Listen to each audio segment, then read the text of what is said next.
I'm Andrew Phillips. Welcome to my channel. Today I'm going to show you how to easily replace the heating elements on a hot water heater. So let's go ahead and get started. Well, what you might be wondering is what exactly is the heating element on your hot water heater and how do you know if you need to replace it? This right here is what the heating element looks like. We're going to get into it once the video gets rolling here, but basically you have this coil that if this is your hot water heater, this screws into it. This goes into the water, and that's what heats up to then cause the water to become hot for your hot water for your shower and things like that.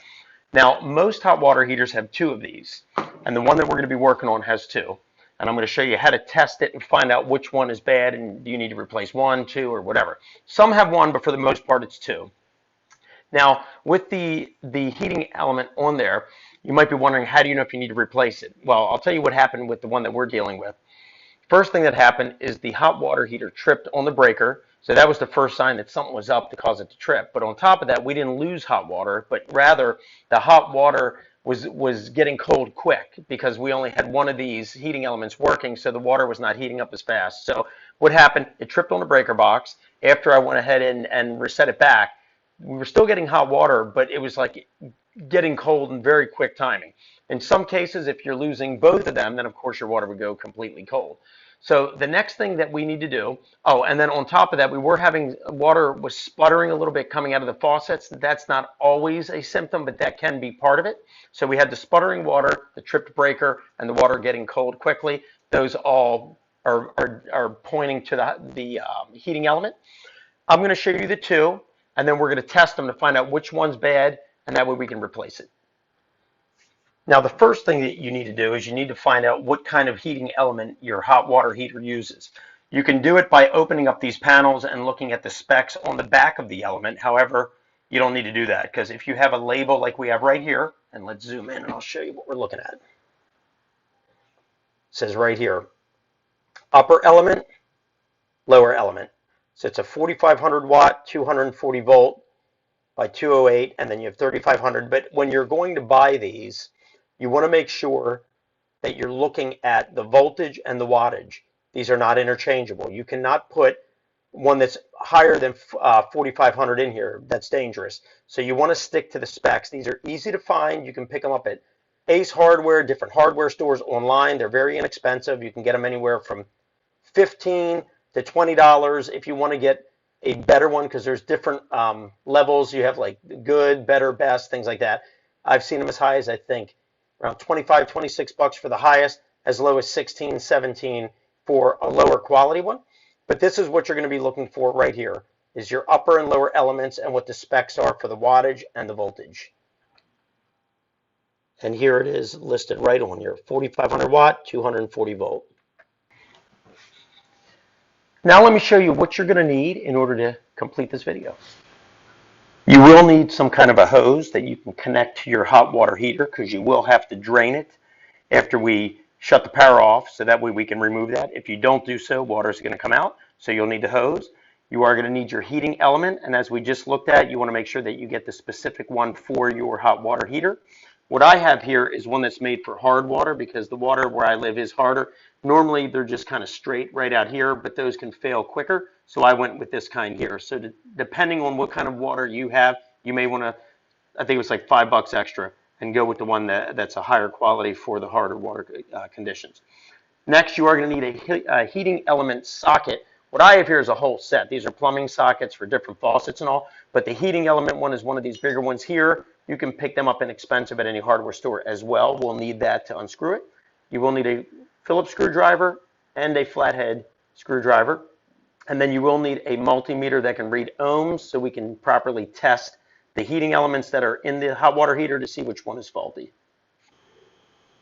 First thing we need to do before we start is we want to shut off the power to the hot water heater at the breaker box. So you want to look for water heater. You can see right here we have the WH. So we'll take this one. This is a double one here. Switch it off like that, so that way we know that there's no power getting to it. Now with the power shut off, we're going to remove the top and bottom panels so we can access the two heating elements, so that way we can properly test it. So I'm going to take my flathead screwdriver and we're going to take these off, and that way we can get access to them.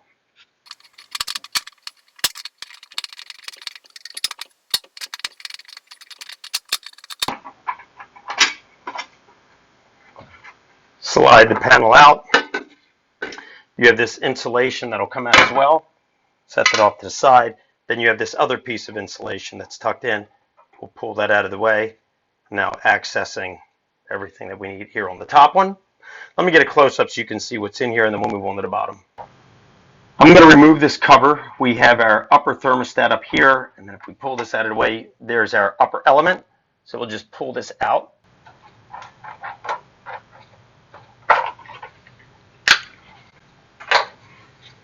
And here's all of our connections here. This lower piece, this is our upper heating element, and then we have our upper thermostat right here. But the first thing I'm going to do is I'm going to test voltage just to make sure. I know we shut it off the breaker box, but it's always important to just make sure before you, because this is high voltage stuff here. So I'm going to go ahead and test these.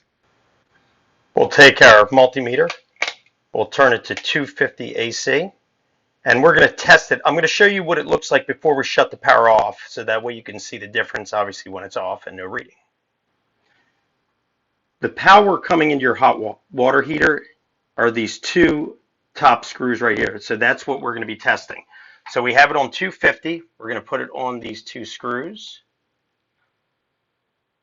And you can see it's showing 248, 249 because it's a 240 volt. So obviously that's on right now. So let's shut the breaker off and I'll show you how it should be looking. All right, so now the power is off. So here's how it should look with no power coming into it.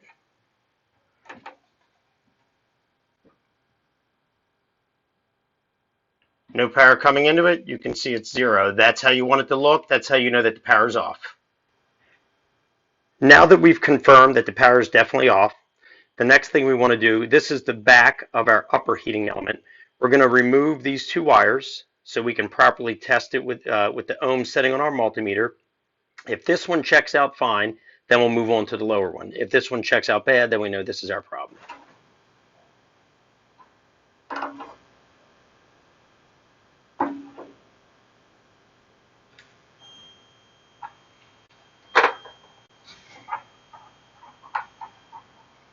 Set that off to the side. Set that off to the side. Next, we're going to take our multimeter. We're going to bring it all the way down. Here's the ohm section. We're going to go down to 200 all the way down here. There we go. And now we're going to test the heating element by touching the two screws here on the back. So what we're going to be looking for is we're looking for a reading between 12 to about 25 ohms. That's usually the range that you want to be in for one of these heating elements. If it's higher than that, I mean, technically you could go up to around 30 ohms, but if it's higher than 30 or lesser than 12, then there's an issue. So let's take this, connect here on the back. All right, so this one here looks good. This is 14.3 ohms, so our upper heating element looks fine. Let's move on to the bottom one and check that one. That's probably our issue.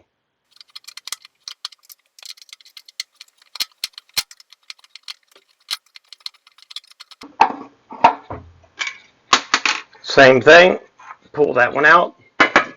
Insulation comes out with it. Pull this out.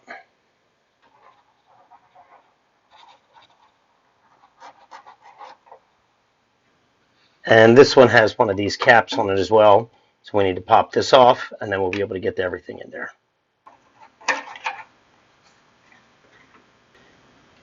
This is our lower heating element. So just as we did on the top, we're going to unscrew this so we can remove the wires so we can get a clear reading on the ohms.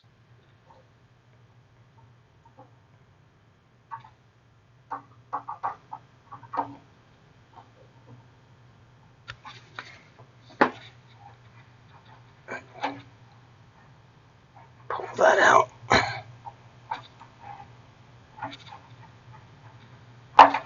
Set that off. Move that one out. And let me get a close-up with the ohms. With the multimeter, set the ohms, and see what it looks like. All right. All right, this is gone. It's not reading anything, as you can see. Let's make sure we get a good connection in here. Nope. This is gone. Yep, so that's our problem, this lower one. All right, so as we just saw, it's the lower heating element that needs to be replaced. Now is the fun part. We have to drain this thing right here. So we're going to connect a hose to the drain valve on this thing. We're going to release the pressure so we can empty it out before we remove it. So let's do that. We need to shut off the main water coming to it. We'll shut that off.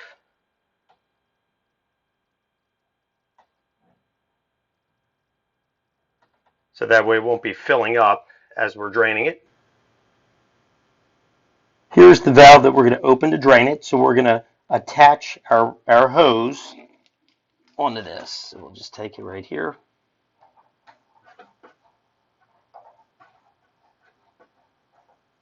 Make it nice and tight. You don't want to be getting water in your house.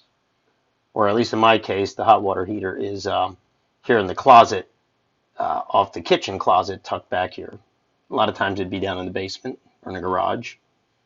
And before we do that, we're going to come up here. Here's our pressure valve. And release the pressure. Feed the other end of the hose into a sink in your garage or basement, or run it outside. And then we're ready to open up the valve and start draining it. Take a flathead screwdriver. We'll open it. Hear the water coming through. And here it's coming out. So let's drain this whole thing, and then we'll be back to continue once it's fully drained. All right, I think we are done with it draining out. Let it trickle out a little bit more, and then we'll head back to the unit to remove that lower heating element. All right, so everything is drained out. I'm going to leave that still open as we take this out, just in case any more trickles out. But let's remove this. We'll take the element socket, slides right over like that, and then we'll see if I can let that hang there so I can show you. Then this feeds through there so you get the leverage to turn it. Sometimes these are on tight. We may have to use a pipe on the end of this and kind of make a breaker bar, but let's see how it goes.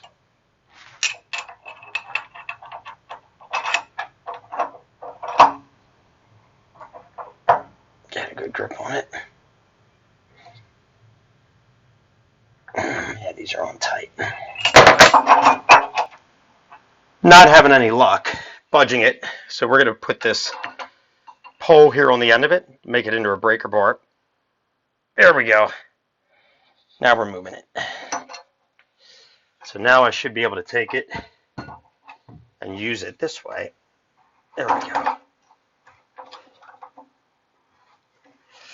We'll unscrew it and pull that out.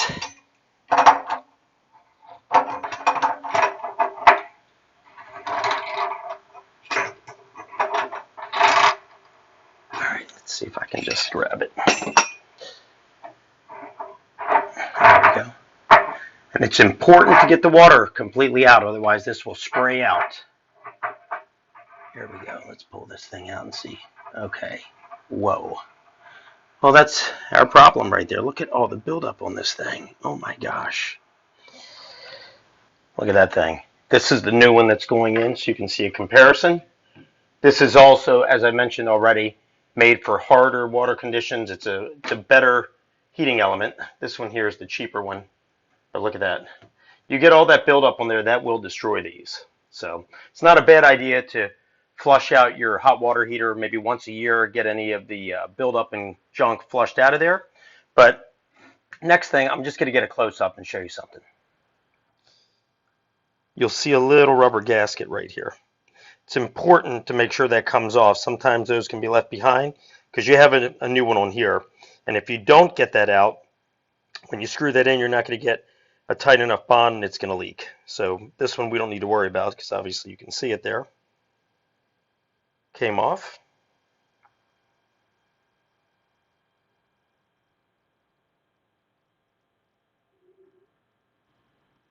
Looking inside, look at all that junk in there. I'm going to see if I can get that out because That's inside. If I pull back here, that's that lower port where we just removed the lower heating element. That's what it looks like inside, and this is only a 3-year-old hot water heater. So I'm going to try to clean that out if I can. That buildup is very bad. That will destroy your hot water heater. Also your heating elements, as we saw here, all that junk caked up on there from all the buildup. We have very hard water here where I live.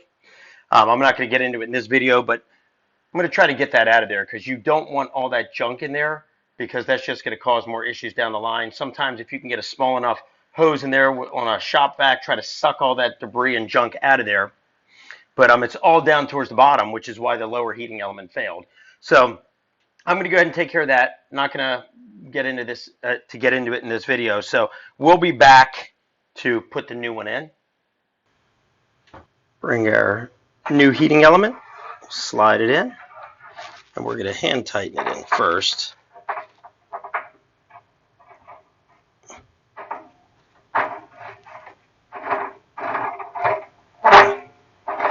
Then we'll come back with the heat element socket to tighten it up, but you want to make sure it's very tight. Okay.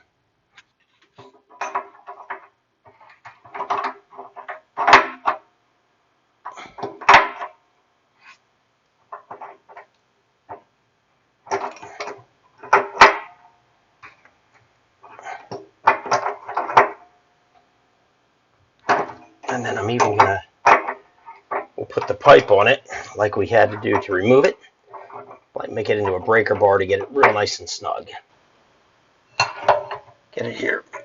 There we go. Get it nice and snug.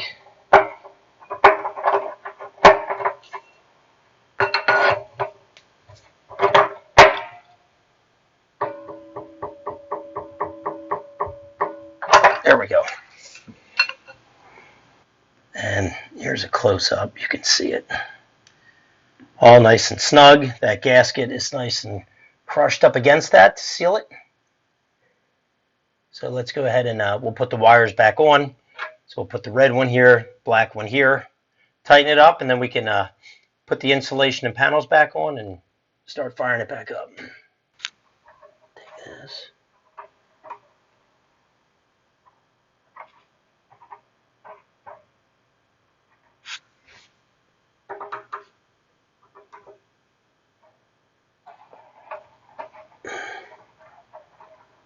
Yep, there we go.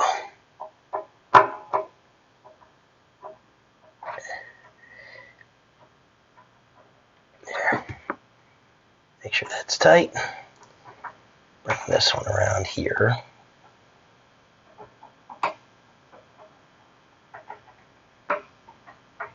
There we go.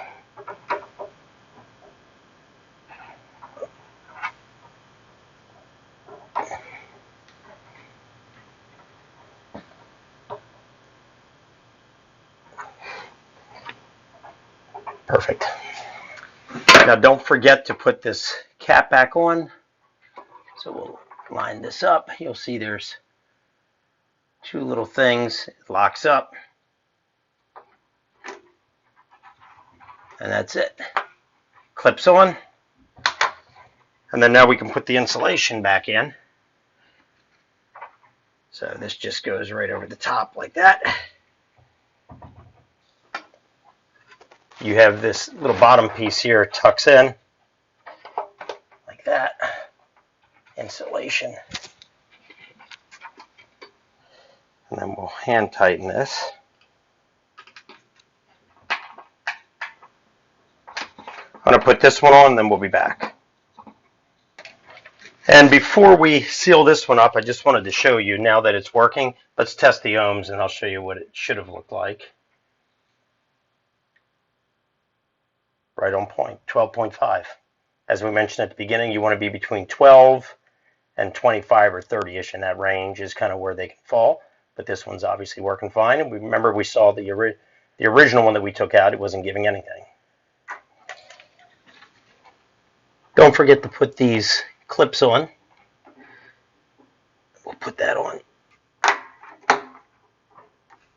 And now the insulation goes over this. So we'll slide this in here.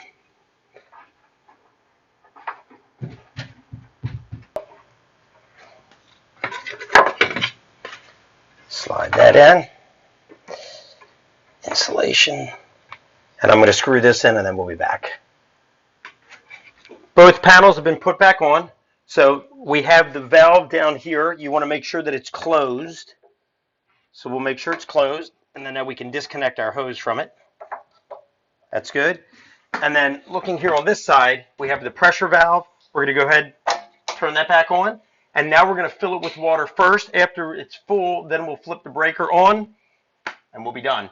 So I'm going to start filling it with water. You want to go up to the highest point of your house, open up one of the faucets just to let the pressure rise out of there. So let's see here. Come up here. And I can hear the water coming through. Let's head upstairs. We'll open one of the faucets, and then we're just going to check for leaks.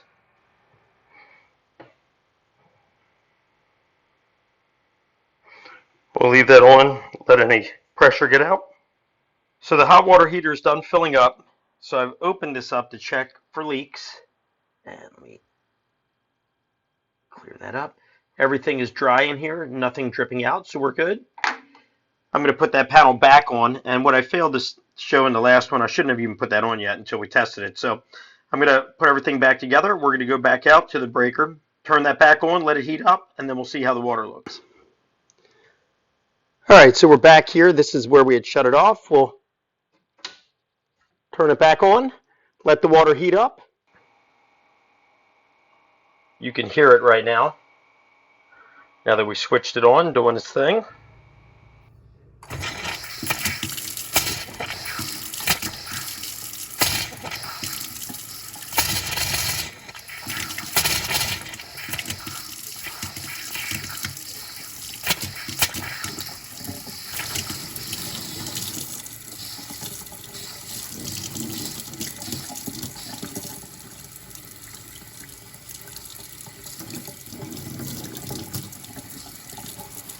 All right, so as we saw it, everything is working great. The water is nice and hot. That wraps up this video on how to replace the heat element on your hot water heater. This thing here is a mess, but I hope that this video was informative for you. I hope it helped you out with any problems you're having with your hot water heater. Please send me any questions and comments. I would love to hear from you. And as always, I appreciate all the support. Please like the video, subscribe to the channel. I'll see you next time.